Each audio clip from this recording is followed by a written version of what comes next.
told me from the start that you played around, it would have been fine. Then I would have played too, and I guess I would have had a good time. If you told me from the start that you played around, it would have been fine. Then I would have played too, and I guess I would have had a good time. Good evening. We have a very iconic guest here with us this evening. We have the local chairman of the Springfield New Black Panther Party, Mr. Keith Muhummad. How are you doing today? I'm doing good, and you? I'm excellent. Because you know what? You're going to shake a lot of feathers today. Mm-hmm. You know, let's just get right into it. Mm-hmm.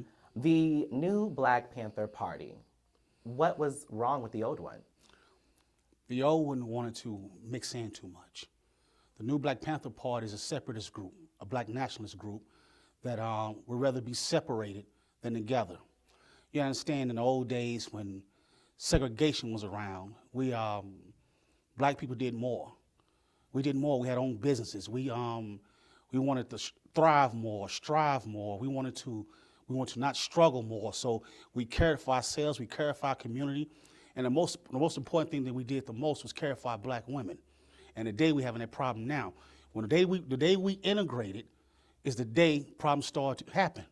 You want to be like this person, you want to be like that person, forget where you come from and who you are as far as your culture. Black youth don't even know their culture anymore. They don't know where they come from. They don't know where their ancestors come from. They don't even know who their great grandparents were because of integration. But it's an old thing where the old Africans used to tell their youth about their history orally. So when you start mixing things up and, well, if I ask you what you mix with, you'll tell me, well, I'm Indian, I'm German, I'm Irish, but you can't tell me what part of Africa are you from, what part of Africa is your ancestors from. So as a separatist group, we believe that we have to work with ourselves first. You know, the whole saying says, in order to change something around you, you have to change within first. And black people got a lot of problems, man. We got a lot of issues that we have to deal with. Can't no white man deal with our issues. Can't no red man deal with our issues. Can't no yellow man deal with our issues. Black people have to deal with our own issues. So the New Black Panther Party whole ideology is black power.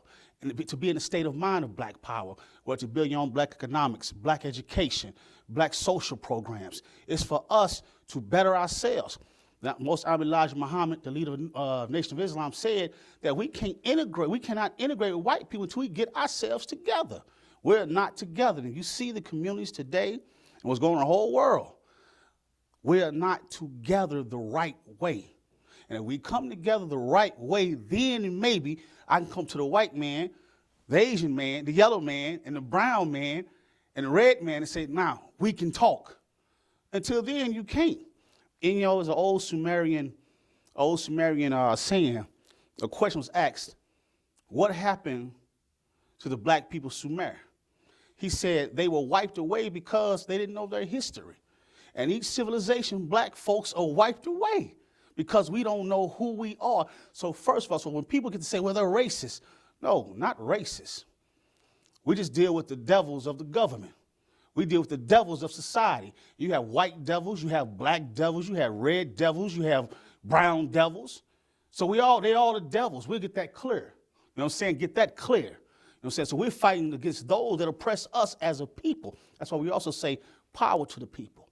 Okay? But we have to deal with the issues first amongst our own selves.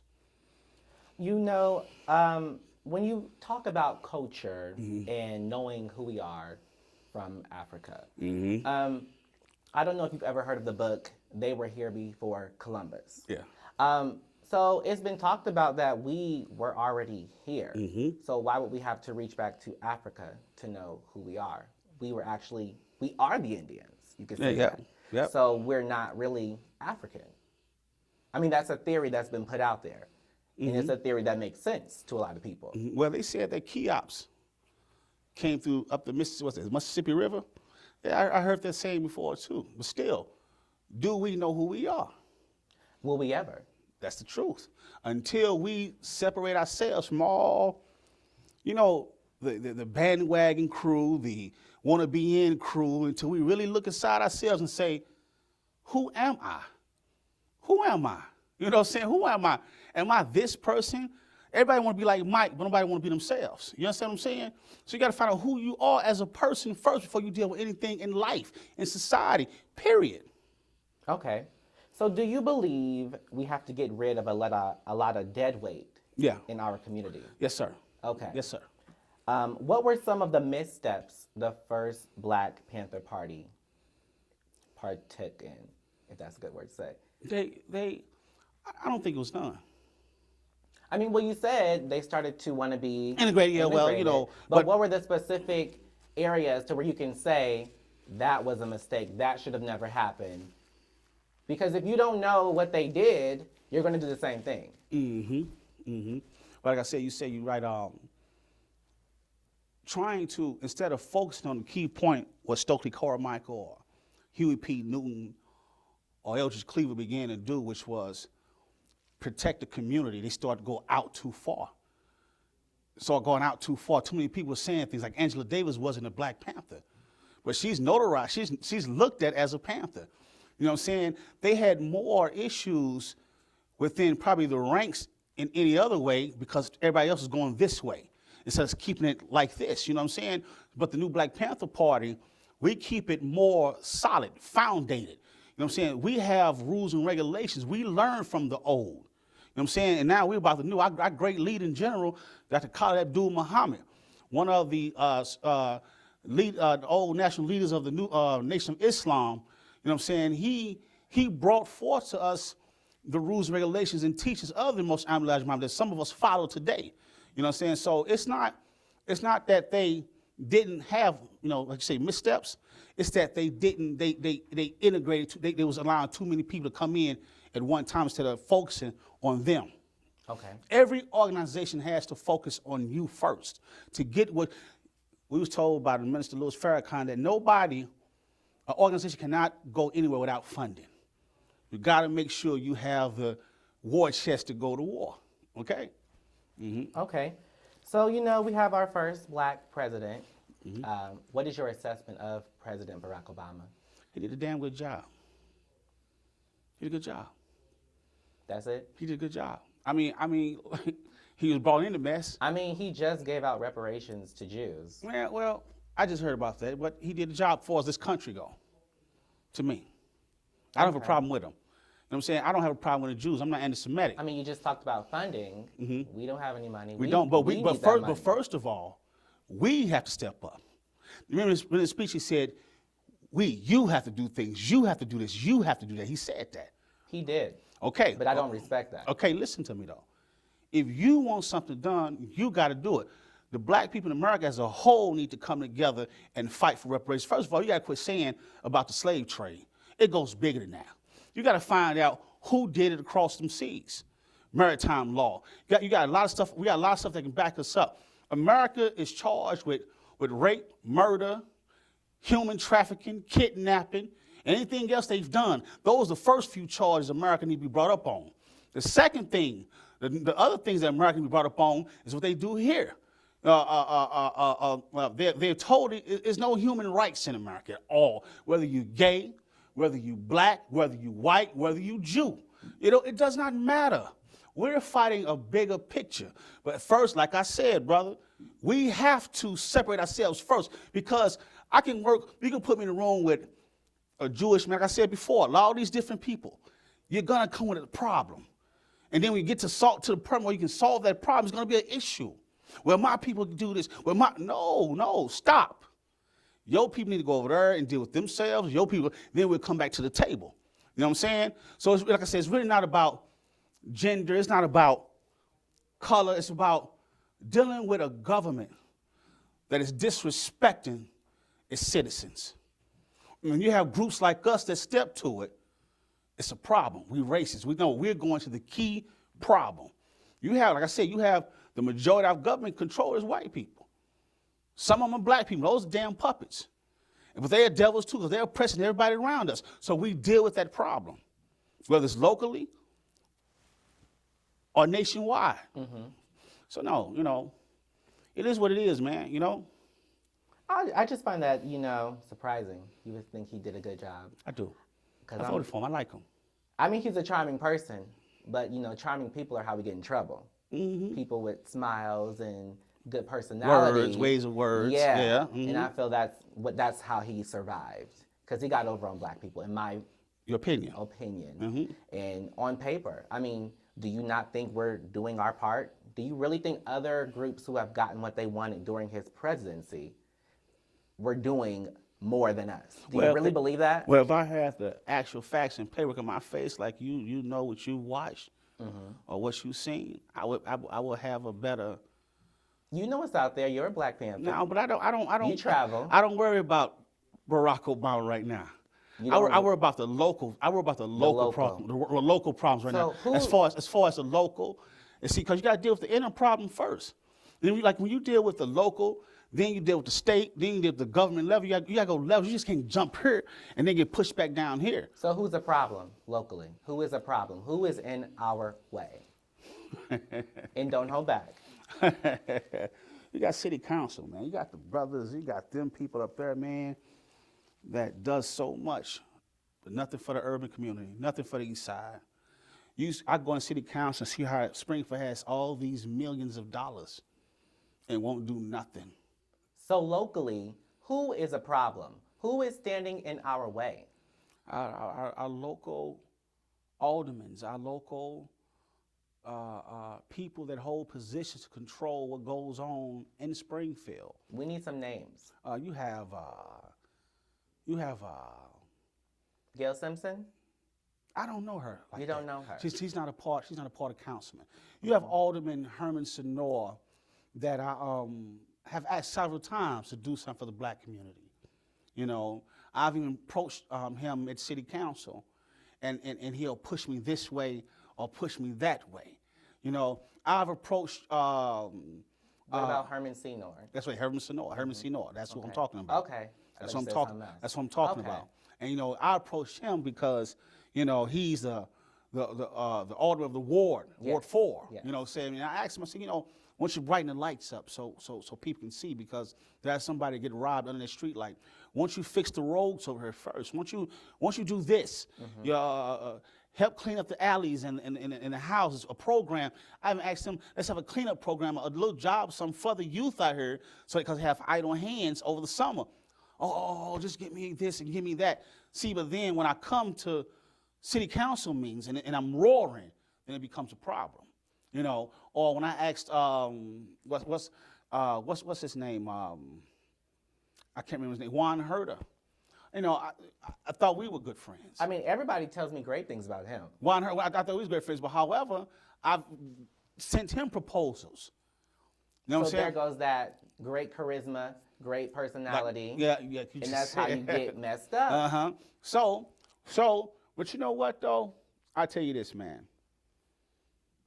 That's why you have to deal with the politics first, and you have to go to every level to find out who's who.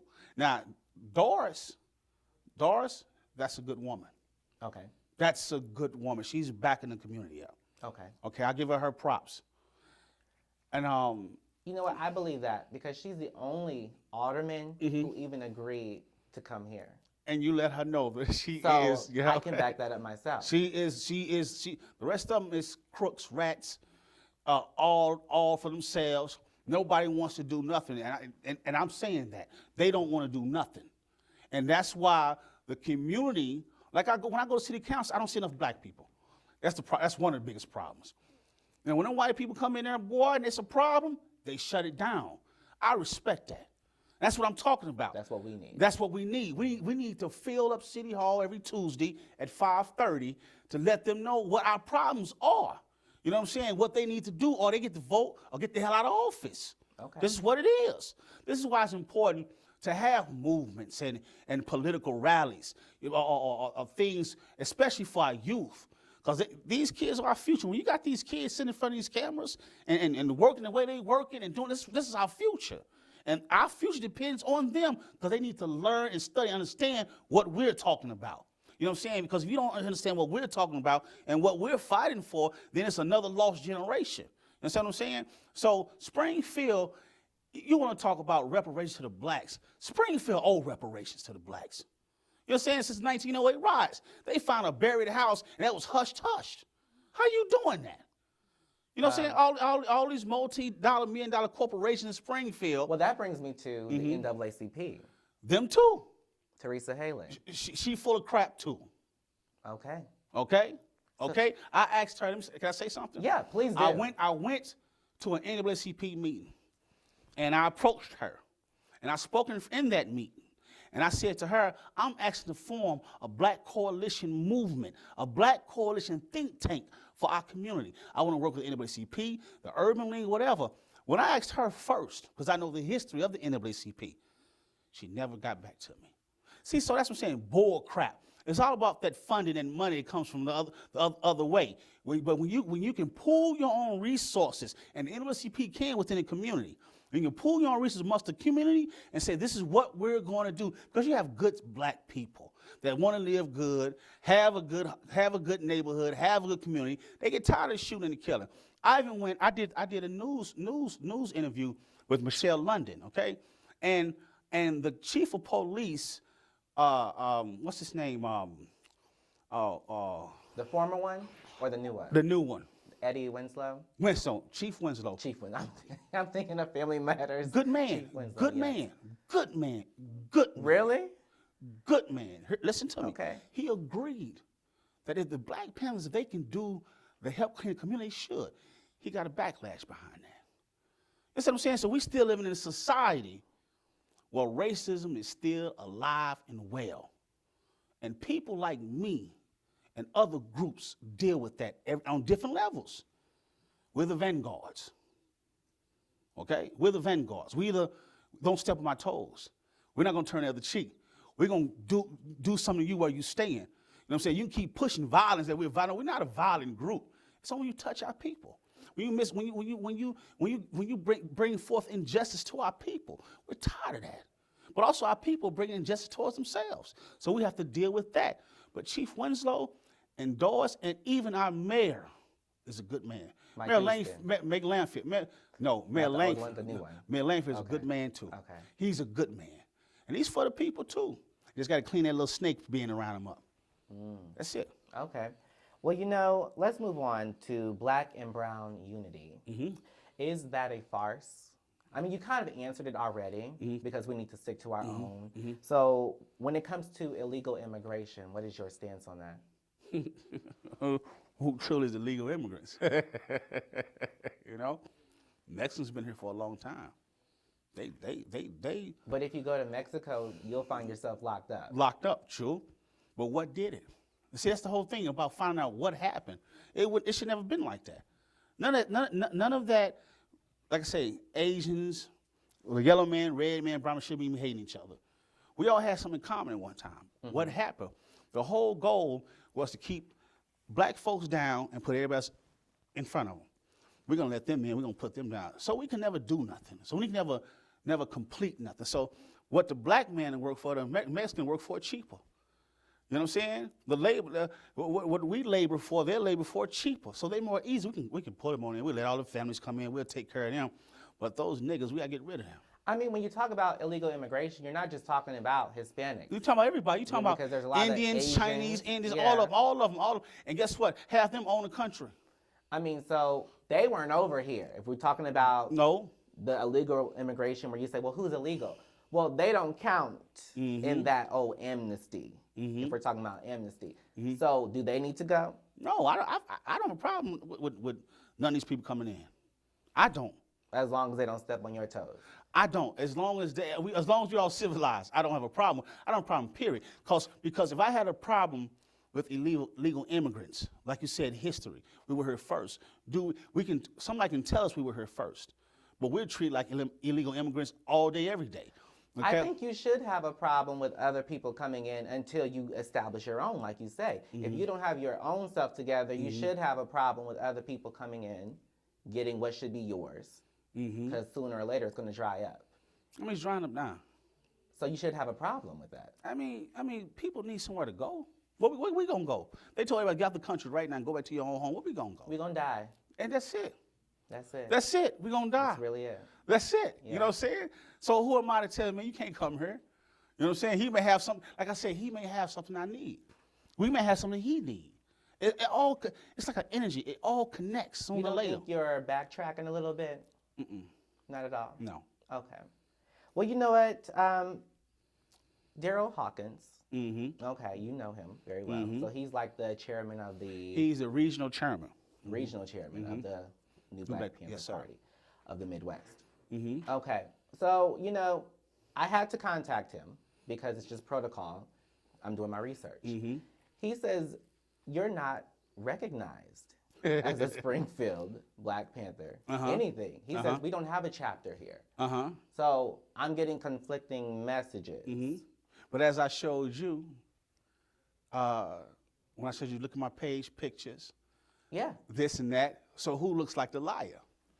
I can't say who's lying or who's not. I can only, as a journalist, get both sides. Because I couldn't just rely on your side. I had to get his side too. Well, So how do you combat that? What is your response to that? I don't deal with him. You don't deal with the chairman. I deal with the national chief of staff, the national chairman. Okay. That's who I deal with. That's who you deal Many of them have had conflicted problems in the past. And I've done much him. He's been here several times, Daryl Hawkins. And Daryl Hawkins always had conflict. That's why I said it's conflict amongst the ranks. It's conflict. When you got somebody that's doing the work, then somebody that's not doing the work, it's a problem. You're just a title. You're just somebody sitting there. And it's the next person's doing the work, and you're afraid of that person taking your title. That's what it comes to.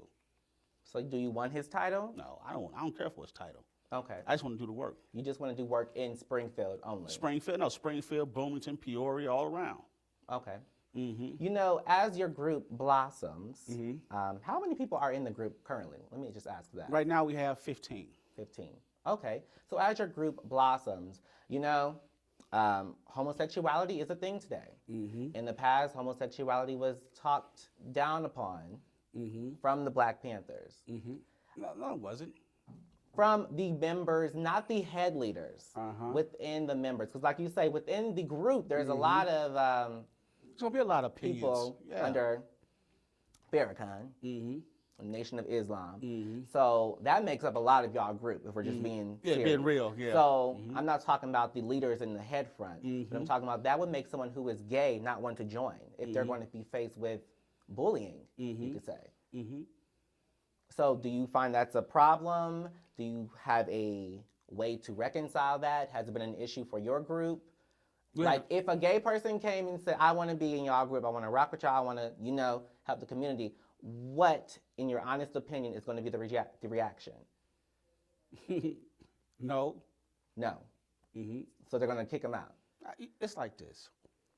I'm a black or white person. I don't do gray areas. Okay. You know what I mean? Yeah, we dealing with you're dealing with a group, an organization that the old said, Huey Newton, I can't remember what he quite said, but he didn't have nothing against it.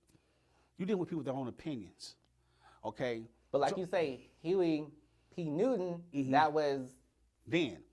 Okay, but now you have people that have different feelings towards a lot of things. Like myself, I'm not homophobic. I'm not going to put you down. But the reasons for these groups is to build a black nation, to reproduce. And if you can't reproduce the way it needs to be done, or if you can't, everybody can fight. But are you on black power? What can you do? What can you do? It's not about gender. Like I said, it's not about gender.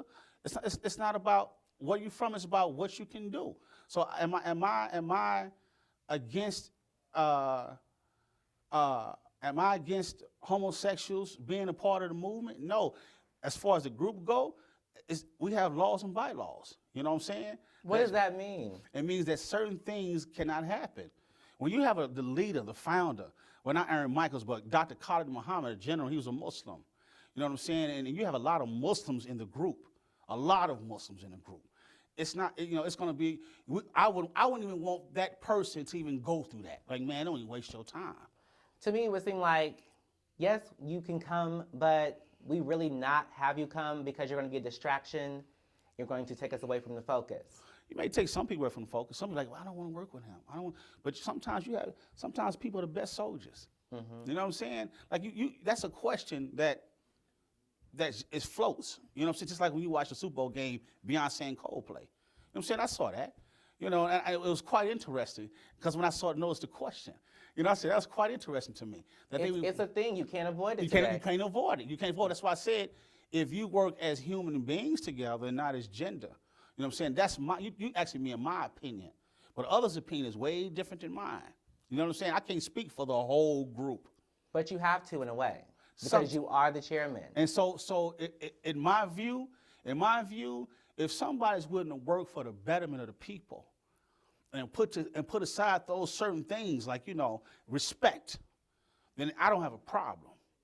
I don't have a problem because, like I said, we're fighting for a bigger cause, a bigger place.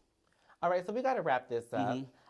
You mentioned Beyonce and the Coldplay thing. I mean, we know they worked in the LGBT thing, but Beyonce paid homage to the Black Panthers. Yeah. So what was your reaction to that? It's funny. It was cute. It was cute. It was cute. But that's not what the sisters are. That's not how they dress. That's not how they look. That was cute. I saw some people back in the day, the women, they had some hot pants on. You talking about in uniform. They weren't looking like missionaries. But in Panther uniforms, pants, boots, beret, you know, it's uniform. It's about uniform. Do you think that helps you guys' image or hurts? It helps the women. The women that's strong. The strong women. Strong women. The women that want to be out, you know, not out there bad, but out there good as far as I'm me. I'm queen. It may draw attention to the women. I mean, that was a good subliminal message.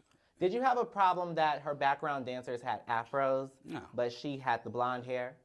That was. I mean, that's their thing, but she shouldn't have had no blonde hair either. She had just her fro too, a wig fro too. Because I read something that said they couldn't have Beyonce in an afro because you have to look like your oppressor to be accepted. So if she would have went out there in full force, afro everything, that would have been too much for the general public. Mm-hmm. But she can go out there and have a group of sisters with afros behind her, and she have blonde hair in the front. Because she's the ringleader. You see what I'm saying? So that's a message within itself too. Mm-hmm. I mean, you know, maybe we're just reading into it too deep. I don't know. But that's what we don't do, read into things. We let things fly by. We need to read into things. Okay. So we got to wrap this up. I need to know, what is your final stance? Like, what do you want to give out to the people of Springfield? What do you want to say? To the city of Springfield, to the community, to the youth, stand up. Stand up for everything. Fight for everything. Do not ever sit down. Study your past. Understand why the president's doing what he's doing, from Ferguson, Baltimore, New York, everywhere. And when you stand up, even go and fill up your city council meetings and let them know you're a voice also. Stand up and let's stop these snakes in politics and get them to do the right thing for the other parts of Springfield. There you have it. Be well, icons. Hello, I am Vincent-Tennell, and you are watching The Vincent-Tennell Show.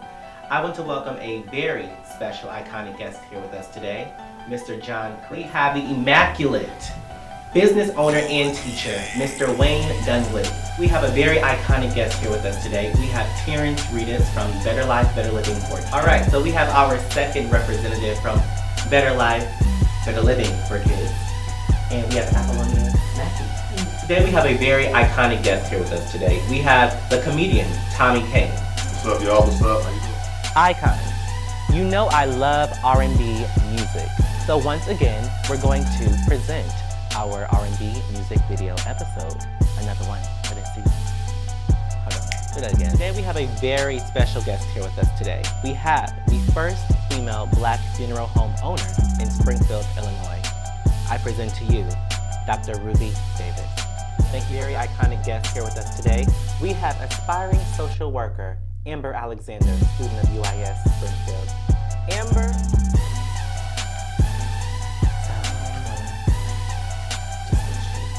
Okay. Back for a second time, let me welcome one of my faves, Jay Will. How's it going, y'all? Into the camera one more time, loud and clear so people can hear you. Intelligent. There you have it, Dr. Kamal, the iconic. I'll be damned if y'all get married. How's the Thank you. baby? How you Thank you for coming. Ain't gonna work, you got problems. As you see, we could not stick to a 30-minute. We never. Hello, icons. I want to thank you for supporting me throughout the years. This is where the Vincent-Tennell show comes to a close. I've had a lot of fun. I've met a lot of people, made some friends, and more importantly, I've given you what you wanted. So I could not ask for anything more. We came, we conquered, we shut the house down. Thank you.